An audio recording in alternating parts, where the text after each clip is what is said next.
Hello guys, welcome back to my channel. আমি মিষ্টি বলতে আমার চ্যানেল অনেক অনেক স্বাগত আর অনেক অনেক বুক বড় ভালোবাসা জানাই। তো চলো বন্ধুরা, আজকের মতো আবার নতুন করে ব্লগটা শুরু করলাম। আসলে আজকে ব্লগটা শুরু করছি অনেকটা রাত হয়ে গেছে, কারণ প্রতিদিন তো সকাল থেকেই ব্লগ শুরু করি। আজকে অনেকটা রাত থেকে ব্লগটা শুরু করলাম। অনেকটা রাত মানে এখন বাজে প্রায় 9:30 মতো। তো এখন থেকে আমার ব্লগটা শুরু করলাম। আসলে দোকান থেকে আসতে লেট হয়েছে, তারপরে এসে ভাবলাম রান্না বান্না তো কিছুই নেই, তো কী রান্না করি। তো ভাবলাম আজকে আলু সিদ্ধ ডিম সিদ্ধ করে ফেলি। তো এটাই আজকে আমাদের রাতের ডিনার হয়ে যাবে। তো যাই হোক, আমাদের ডিনারের যদি তোমরা খাওয়া দাওয়া করতে চাও তো চলে আসতে পারো। আসলে আমরা রোজই একই রকম খাই না, তো আলাদা আলাদা করে খাই। আমরা কেন, সবাই খাই, প্রত্যেকেই খাও আমরা সবাই। কিন্তু আজকে আমাদের তেমন কিছু ছিল না, ঘরে কিচ্ছু ছিল না। তো তার জন্য ডিম ছিল আর আলু ছিল, তো সেটাই ভাবলাম একটা মজাদার খাবার বানিয়ে ফেলি। তো এইটাই হলো আমাদের মজাদার খাবার, আর আমাদের খুবই ভালো লাগে আলু সিদ্ধ ডিম সিদ্ধ খেতে। আর আলুটা সবথেকে প্রিয় একটা খাবার, যেটা হলেই হয়ে যায়, অন্য কিছু আর লাগে না। তো আলুটা ছিল, আমার তো ভীষণ ভালো লাগছিলো যে আলুটা বাড়ির মধ্যে রয়েছে। তো অন্য কিছু থাকুক আর নাই থাকুক, আলু যদি থাকে সেটাও তো অনেক ভালো। কারণ আলু থাকলে আর কিছু চায় না, আলু থাকলে একটা বেলা কেটেই যায়। তো অন্য কিছু যদি না থাকে তাহলে সেটা দিয়ে মানে কি চলে যায়, কিন্তু আলু যদি না থাকে কীভাবে চলে তোমরাই বলো। তো যে কোনো জিনিস বান্না করতে যাবো বা খাবার জিনিস কিছুই, মানে যেটাই থাকুক, আলুটা সবেরই প্রয়োজন আছে। সেই জন্য আলুটা পেঁয়াজটা রয়েছে যেহেতু, আর আমার কি চাই, তো সেই জন্য আলু আর ডিম সিদ্ধ করে নিয়েছি। আর এখানে দেখো বড় বড় করে পেঁয়াজ কেটে নিচ্ছি। আসলে এই কাঁচা পেঁয়াজটা খুবই ভালো লাগে আলু সিদ্ধ মাখাই খেতে। কিন্তু পেঁয়াজটা গ্যাস ছাড়ে ঠিকই মুখে, কিন্তু গ্যাস ছাড়লে কী হবে, আলুটা পেঁয়াজটা কাঁচা পেঁয়াজে যদি আলু দেওয়া হয়, আলুটা ভীষণ ভালো লাগে খেতে। তো আমার পেঁয়াজটা কাটা হয়ে গেল, বড় বড় করে কেটে নিলাম। আর দেখো ভালো করে একটু সুন্দর মতো করে ধুয়ে নেব, তারপরে তোমার আর করব। তো ডিমগুলোও ছাড়াতে হবে, ডিমগুলোও পড়ে রয়েছে। আসলে পেঁয়াজটা সুন্দর করে ধুয়ে নিয়ে একে ভালো করে, পেঁয়াজের যে কালো পাড়া প্লোপটা ওঠে না, সেটা আসলে ওটা কালো কালো দাগ হয়ে যায় আর গন্ধও ছাড়ে খুব একটা। আর পেঁয়াজ কাটার আগে ধুলে হয়, কিন্তু আমার না ঠিক পোষায় না। অনেকে কাটার আগে ধুয়ে নেয়, কিন্তু আমার ভালো লাগে না। আমার মনে হয় কেটে ধোয়াটাই ভালো, যে কষ্টটা থাকে ওটা বেরিয়ে যাবে। তো আর এদিকে দেখো আমি দিয়ে দিয়েছি একটা কাঁচা লঙ্কার, পেঁয়াজটা দিয়ে দিয়েছি, আলুটাও প্রায় গ্লাসের মধ্যে করে মাখা হয়ে গেছে, প্রায় বেশিরভাগই মাখা হয়ে গেছে। এবার হাতে করে হালকা একটুখানি চটকে নেবো, তাহলেই হয়ে যাবে। তো আলু চটকে পটকে মাখতেই খুব ভালো লাগে, কারণ সুন্দর হয়, টেস্টি হয় খেতে। তো চলো আমি ডিমগুলো ছাড়িয়ে নিচ্ছি। আসলে আমার একটা জিনিস ভুল হয়েছে, সেটা কি বলো তো, আমি ভাবলাম কি ডিমটা যদি তোমার মানে একটু হালকা লবণ দিতাম, কিন্তু আলু ছিল বলে দিইনি। লবণ দিলে না ডিমের খোলা তাড়াতাড়ি ছেড়ে যায়। আর এই দুটো ডিম সুন্দর মতো ছাড়ালাম, কিন্তু এই একটা ডিম প্রচুর আমাকে ভুগিয়ে দিয়েছে। তো যাই হোক, চলো ডিমগুলো ছাড়িয়েই ফেলি। এই ডিমটা আমার ভীষণ ভুগিয়েছে। আর এখানে দেখতেই পাচ্ছ আমি প্লেটের মধ্যে নিয়ে নিয়েছি আমের চাটনি নিয়েছি, যেটা দুপুরে খেতে ভুলে গেছিলাম, একদমই মনেই ছিল না যে দুপুরে খেতে হবে। তো আমি প্রস্তুতি তখন তাড়াহুড়োতে দোকান থেকে এসে এত জোর খিদে পেয়ে গেছিলো, তো তাড়াহুড়োতে খেয়ে নিয়েছি। চাটনিটা আমি রান্না করেছি সেটাই আমার মনেই পড়েনি যে আমি তো দুপুরবেলা চাটনি রান্না করেছি। পরে বাসনপত্র গুছিয়ে ধুয়ে টুয়ে এনে যখন আমি উপর দিই, তখন দেখছি কি না, তো আমের চাটনিটা পড়ে আছে, চাটনিটা তো খাওয়া হয়নি। তো যাই হোক, এখন নাই বা খেলাম, মানে দুপুরে যদি নাই খেয়ে থাকি, এখন তো রাতে খাবো। আর পরে যখন আমি দেখেছি, তখন আমি কিন্তু চাটনিটা একটু খেয়েছি, কারণ দেখো চাটনি হলো লোভনীয় জিনিস, একদমই ছাড়া যায় না, তাই না বলো? তো চাটনি কার কার পছন্দ একটু কমেন্টে জানিও।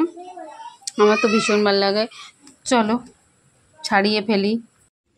তো অবশেষে অনেক কষ্ট করে ছাড়াতে পারলাম। দেখো একটু একটু করে ছাড়িয়েই যাচ্ছি, কারণ দুটো অলরেডি হয়ে গেছে, আর এটা ছাড়িয়ে নিলাম, তাহলে হয়ে গেল আমার। আসলে মানে ওই লাস্টের ডিমটা ছাড়াতে আমার ভীষণ কষ্ট হলো, তোমরা দেখতেই পারলে। আসলে ওইগুলো দেখো মোটামুটি ছেড়ে গেল তবুও, আর এটাই বেশি একটু কষ্ট হলো ছাড়াতে। মানে একদম সেই হালকা পাতলা একটা আঁশ থাকে না, মানে ওই ইয়ের মতো। তো ওটা যদি ছেড়ে যায় না, দেখবো গোটা ডিমটাই ফরফর করে খুলে যায়। আর ওটা যদি না ছাড়ে তাহলে তোমার একদম মানে ডিমের সেই সাদা অংশটা সদ্য উঠে চলে আসে। তো যাই হোক ডিমগুলো ছাড়িয়ে তো নিলাম অনেক কষ্ট করে। এবার দিয়ে স্বাদ মতো লবণটা দিয়ে দিচ্ছি। লবণটা দেখো আমি আন্দাজ মতো ঠিকই দিয়েছি, অতটা কাঁচা পেঁয়াজ দিয়েছি, আলু দিয়েছি, দুটো বড় বড় আলু সিদ্ধ, তারপরে একটু কাঁচা লঙ্কা দিয়ে দিচ্ছি, একটু বলতে একটাই কাঁচা লঙ্কা দিয়েছিলাম, আর শুকনো লঙ্কা দিয়েছিলাম গোটা 3। তো লঙ্কার ওটা ভালো করে ফুটিয়ে নিয়েছিলাম, যেটা লঙ্কা ভাজা আর কি। তো অনেকটা ফুটিয়ে নিয়েছিলাম, আর যেটুকু তেল লেগেছে সেটা ওই বাকি আলুটা দিয়ে আর কি একটু নিয়ে নিলাম, কারণ কোনো জিনিসই ফেলা যাবে না, ওখানে থাকলেই ওই তেলটা নষ্ট হতো, সেই জন্য আলুটা দিয়ে একটু বাটিটাই বুলিয়ে নিলাম আর কি। তো কাঁচা লঙ্কার আলাদা একটা স্বাদ হয়, আর ভাজা লঙ্কারও আলাদা একটা স্বাদ হয়, সেই জন্য 2 রকমের লঙ্কা দিয়েছিলাম। আজকে মনে হলো যে একটু 2 রকমের লঙ্কা দিই, আর সাথে কাঁচা পেঁয়াজ দিই। কাঁচা পেঁয়াজটা দেখো খেলে মুখ দিয়ে হালকা গ্যাস ওঠে, কিন্তু খেতে যে কত সুন্দর কত টেস্টি হয় বলো তো। তোমরা তো খেয়েছো, মানে খাবার জিনিস দেখো কম বেশি সবাই খায় আমরা, তাই না বলো। কিছু কিছু জিনিস থাকে যেগুলো হয়তো খায় না, আবার অনেকে মানে মিথ্যা কথা বলে নাক সেটকায়, কিন্তু নাকের তলা দিয়ে চপচপ করে এমনি চলেই যায়। আর দেখো একদম আলুটা মাখা চাকা করতে করতে একদম ঝাঁকা নাকার মতো সুন্দর করে মেখে নিলাম।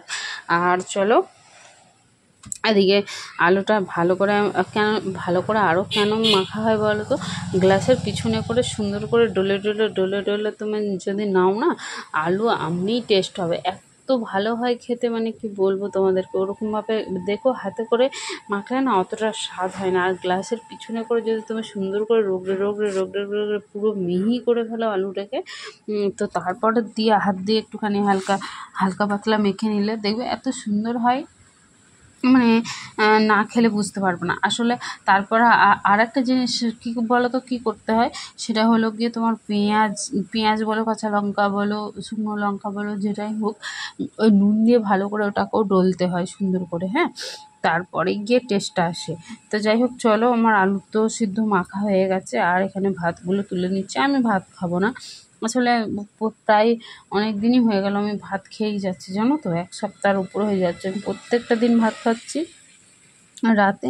তার জন্য ভাবলাম আমি ভাত খাবো না, আর আমার পেট বেড়েই চলেছে বুঝেছো, আমি মানে কমাবার দিয়ে বেড়েই যাচ্ছি, আমি কখনো রোগা আর হচ্ছি না, আর মনে হয় জীবনে হবও না কখনো। যাই হোক, ভগবান এটাতেই আমাকে আশীর্বাদ করেছে, মানে আমার অন্য কিছু হোক আর না হোক, আমার শরীর অলরেডি আর কি বাড়তেই থাকবে, আমি বেড়েই যাবো, এটাই মানে সেই বলে না, সেই ক্যাচা খুলে বর দেওয়া, তো ভগবান এটা আমাকে ক্যাচা খুলে বর দিয়েছে যে আমি যেন মানে দিনের পর দিন বেড়েই যাই, আর মানে অন্য কিছুর অভাব থাকুক, আমার শরীরের দিক থেকে যেন কোনো অভাব না থাকে, ওই যে মোটা হয়েই যাবো।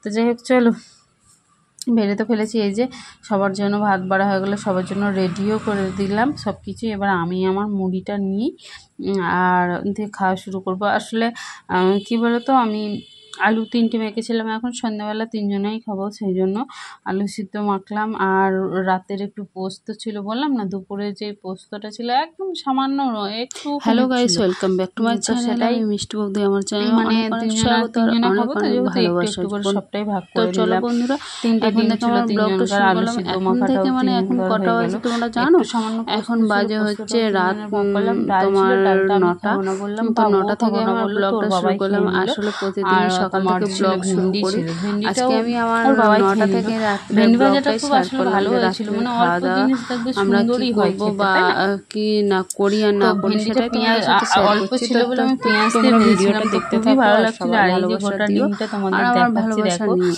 খুবই সুন্দর লাগছে, আমার চ্যানেল আমার সবথেকে তারা প্লিজ ভালো লাগে জানো তো, আরো ফলো করে অল বাটনটা অল করে দিয়ে আমার পাশে থেকে যারা ইউটিউব থেকে দেখছো তাদেরকে তো অসংখ্য ভালোবাসা, আর আমার পাশে থেকো যারা পেজ থেকে দেখছো পেজটা অবশ্যই ফলো করে দেবে, আর যারা ইউটিউব থেকে দেখছো প্লিজ চ্যানেলটা সাবস্ক্রাইব করে দিও, ঠিক আছে।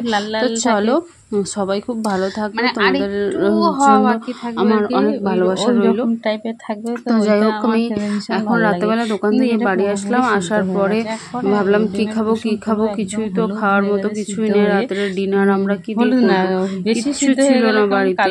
তো এমনই এক একদিন যায় যে মানে ঘরে কিছুই থাকে না তেমন কিছু, বৃষ্টি হচ্ছে, এখন আর দোকানও যেতে পারছে না, কোনো কিছু ফেলা যাবে না। আর রাতেবেলা এখন ফ্রিজের মধ্যে 3টে মতো ডিম রাখা ছিল, আর আলু ছিল, দাওয়াটা আমাদের গোটা 3 মতো করে। তো যাই হোক একটা আলু রেখে দিয়েছি কাল সকালের জন্য, সকালে যদি বৃষ্টি না থামে তো ওই আলুটা দিয়ে চালিয়ে নেবো যা হোক করে। আর ডিম ছিল 4 পিস, 3 পিস মতো নিয়েছি, 1 পিস রেখে দিয়েছি। যাই হোক ডিম আলু দুটোই সিদ্ধ করে নিয়েছি ভালো সুন্দর মতো করে। আলুগুলো কেটেছিলাম ছোট ছোট করে লম্বা লম্বা ফালি করে।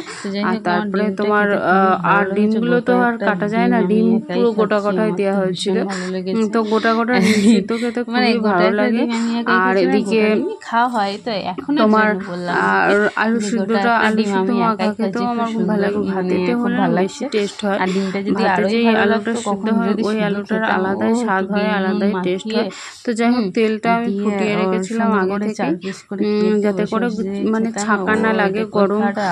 গরম হলে তো আলুটা গরম থাকবে আর তেল লঙ্কাটাও গরম থাকবে, মানে লঙ্কা ভাজাটার কথা বললাম। আর এদিকে দেখো আমার প্রায় আমাদের এদিকের ভাষায় তেল লঙ্কাই বলে, তোমাদের ওদিকের ভাষায় কি বলে আমি জানি না। সব জায়গায় তো আর একটা কথা চলে না, তো অনেকে বলে লঙ্কা ভাজা বলে, তো আমাদের এদিকে তেল লঙ্কাই বলে। তো যাই হোক চলো আলুটাকে ভালো করে ঝাঁকানাকা করে আমি লোকের দেখি ট্যাটুগুলো একদম জল জল জল জল করে। আর আমাদের গ্লাসে করে আলু, আর আমার নিজের তোমার ভিডিওটাও তাই ম্যান হচ্ছে হাতে করে মাখলে যে একটা তোমরা কি ক্যামেরা অপশন যদি ভিভো তো গ্লাসে ভিভো 5 এর যদি ক্যামেরা অপশন তো সেটা থাকে না, একদম জানিও না হয়ে যায়। আমার না খুব সমস্যা হচ্ছে ক্যামেরাটা, মানে একদম সে ক্যামেরাটা ধরলি না জি জি জি জি জি জি পাড়া ইয়ে হচ্ছে। দেখতেই পাচ্ছ তোমরা ভিডিওটা দেখলে বা ইয়ে থাকে ওটা ভালো করে লক্ষ্য করলে বুঝতে পারবে যে ক্যামেরার মধ্যে মানে কেমন একটা বড় বড় করে পেঁয়াজ কাটার ইচ্ছা আছে, কারণ আমার তো কেন জানি না এরকম হয়, আমি বুঝি না। ফটো তুললেও তাই হালকা ঝিরঝির ঝিরঝির, আমি তো ভাবলাম আমার তো পরিষ্কার না আসলে কেমন ধর আমি ভাত রাতে খাবো না, একটা কত সুন্দর লাগে না। আমার কিন্তু আগে যে ফোনটা ছিল মানে ভাত তো ওই ফোনটা আসলে কিছুদিন হলো খুবই ক্যামেরাটা মোটামুটি খারাপ ছিল, ভালো ছিল, তো এইটার মতো হতো না, ভাত ঝিরঝির ঝিরঝির টাইপের। তো সেই জন্য ভাবলাম না রাতে ভাত খেলে হবে না, পুরো পেটটার দিকে আমি ভাবলাম মনে হয় ক্যামেরাটা ভালোর জন্য। যাই হোক চলো এবার আমি তো আসলে বড় বড় করে পেঁয়াজটা কেটে নেবো কুচি কুচি কুচি, মানে ঘন কাটবো, পেঁয়াজটা লম্বা থাকবে, যে বড় বড় পেঁয়াজটা থাকবে, এটা ওই নামেই মেরে দিয়েছে জানো তো। কাঁচা পেঁয়াজের আলাদা একটা স্বাদ, কাঁচা লঙ্কা কাঁচা পেঁয়াজ, তো এখানে দেখতেই পাচ্ছ না পেঁয়াজ কুচি আর সাথে তোমার একটা লঙ্কাও ভালো। এখনকার আর লাস্টে দেখো আমি চেটে পুটে খাচ্ছি, এটা আমার অভ্যাস, আমার চেটে পুটে খাওয়া। তো 2-4টা এখানে লাস্টে চাটনিটা রয়েছে, যে আমি চাটনিটা আমি ভুলে গেছিলাম দুপুরে খেতে, তো আমি চাটনিটা লঙ্কা নিয়েছিলাম, চাটনিটা তো আমি কষ্ট করে বানালাম, তো পেঁয়াজটা কাটা হয়ে গেছে, খেতেই পেলাম না। আমি পরে দুপুরবেলা ভাত টাত আলুটা ভুলে গেছিলাম বলে পরে একটু চেটে চেটে খেয়েছিলাম, ঠান্ডা হতে দিয়ে 1 চামচ মতো, আর এখন আবার 1 চামচ মতো রাত্রেবেলা নিলাম, নিয়ে খাচ্ছি। তোমাদের সাথে তো শেয়ারও করি, আর আমি চাটনিটা সত্যি তো এত ভালো হয়েছিল মানে তোমাদের বলতে পারবো না। আর যদি সাথে একটুখানি কাজু কিশমিশ থাকতো না আরোই ভালো হতো। ডিমের যাই হোক চলো আর কি হবে, এখন রাতবেলা শেয়ার করে দিলাম। আমি তো চেটে চেটে খেতে খেতে থালাটাই মনে হয় পরিষ্কার করে ফেলি। তাহলে খাওয়া হয়ে গেল, আমারও খাওয়া হয়ে গেল, আর ওদেরও প্রায় খাওয়া হয়ে এসেছে। আর দেখো দেখতে পাচ্ছ বাসন আর থাকবে না মনে হয় আমার কাছে, আমার আঙুলও থাকবে না আর বাসন থাকবে না, আমার খাওয়া হয়ে গেছে। এবার আমি টুকি টুকি করে গোছাতে থাকি আস্তে আস্তে। মানে আর এই নাইটিটা আমার বাড়ি থাকলে পরতে খুব ভালো লাগে, আসলে নাইটিটা খুব সুন্দর জানো তো। আর আজকে দুপুরে রান্না বান্না হয়েছিল যেগুলো, সেগুলো অল্প অল্প একটু পড়ে আছে, তো ওই দিয়ে আজকে আর কি চালিয়ে নেবো রাতটা। আর এতটাই নরম মানে এটা ছিঁড়ার পথে চলে গেছে, আসলে একটু একটু ছিঁড়ে ছিঁড়ে যাচ্ছে। আর বাড়িতে পেঁয়াজ পোস্ত ছিল দুপুরের, আর ডালের আর ভালো লাগে এটা, মানে মসুর ডাল দিয়ে পেঁয়াজ দিয়ে ডাল ছিল, কালারটা ছোট ছোট ছিল, ভেন্ডি ভাজা হোক আর যাই হোক এইগুলো ছিল, মানে একদম সামান্য সামান্য করেছিল, একজনেরও হবে না, তার জন্য একে বেশি ওইগুলোই ছিল, অল্প অল্প করে ছিল, যেই বেশি করি এই নাইটিটা। দেখো চলো এবার সবকিছু গুছাই গুছিয়ে করি, এবার সত্যি হবে অনেকটা রাত হলে হবে না, জিনিসগুলো ভালো জিনিস খাবার জিনিস খেতে খেতে রাত বাজতে, আর এখন বাজে কত যাই হোক, তাই ওই জন্য করে খেতে আর এখানে আমি প্রায় বাজে 10:30 ছাড়িয়ে নিচ্ছি। আর অনেক কষ্ট এই কখন খাবো বলো, 10:30 11টা, এমনিতে আমাদের 10:30 11টাই বেজে যায়। আর তোমার ছাড়া চলো ছাড়ছেই না, খাওয়া হয়ে গেল। আর এখানে গুছিয়ে আমি একটু ক্যামেরাটা সরিয়ে নিলাম, আসলে ঘুরিয়ে নিলাম, না হলে তো দেখাতে পারতাম না যে বাসনপত্র যা রয়েছে, দেখো কত কিছু রয়েছে। তো ওই জন্য একটু ঘুরিয়ে নিলাম। আর এখানে দেখো আমি সব গুছিয়ে গাছিয়ে নিচ্ছি বাসনগুলো। তো আলু মেখেছিলাম, ছেলে তো খাই না। আমার ছেলেটা না এমন হয়েছে, অতটা বড় হয়ে গেছে, এখনও মানে গুছিয়ে ভালো করে খেতে জানে না। পুরো যেখানটা খাবে পুরো একদম ঘেঁটে দেয়, নিজের হাতে খাবে, খাওয়ার একটা অতটা সেই ভালো করে খেতে পারে না। তো ওকে কে 12 মাস খাইয়ে দেবে বলো দেখিনি। একটা ছেলে হলে না এইরকমই হয়, বেশি আদর পেয়ে পেয়ে পুরো একদম বাঁদর তৈরি হয়ে যায়। তো যাই হোক চলো, তাও এখনও আমি থাকলেই ওকে শেখাই, বলি যে এরম করে খাবি না, এরম করে খাবি, এগুলো সব গোছাতে হয় খেয়ে। আমাদের গরিবদের ঘরে আর কি, তাই না বলো না? খেয়ে দিয়ে গোছাতে হবে না। আমি বাড়ি থাকি না, ওর বাবা বাড়ি থাকে না, যেখানে খাবে সেখানেই বাসনপত্র ফেলে রেখে দিলে হয় মেলিয়ে। তবে না, এখন আগের থেকে অনেকটা ভালো হয়েছে, এখন টুকটুক করে করে দেয়, কিছু বললে টুকটাক করে। জলটা আনতে পাঠাই, কিন্তু অনেক সময় ও পারে না আনতে, আসলে জলটা অনেকটা দূরেই যেতে হয় আনতে। আবার সব দিন দেয়, আবার দেয়ও না, কোনো দিন মানে কোনো ঠিক ঠিকানা নেই, কোনো দিন দেয় কোনো দিন দেয় না।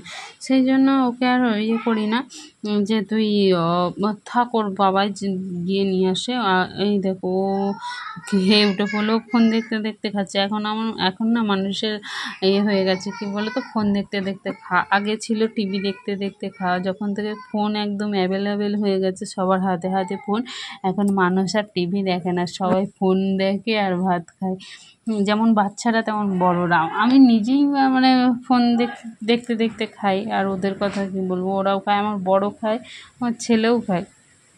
কী করবো, আগে টিভি ছিল আমাদের, জানো তো, কিন্তু টিভিটা হচ্ছে কি শাশুড়িকে দিয়ে দিয়েছি, শাশুড়ি দেখে, এখন আমাদের টিভি দেখাও হয় না, তার কথাও না, বাড়িই থাকি না, কে কখন টিভি দেখবে, তার জন্য টিভি আর দেখি না। ফোনেই রিচার্জ থাকে, সেই ফোন দিয়েই এখন কিছু দেখতে ইচ্ছে গেলে ফোনের মধ্যে দেখে নিই।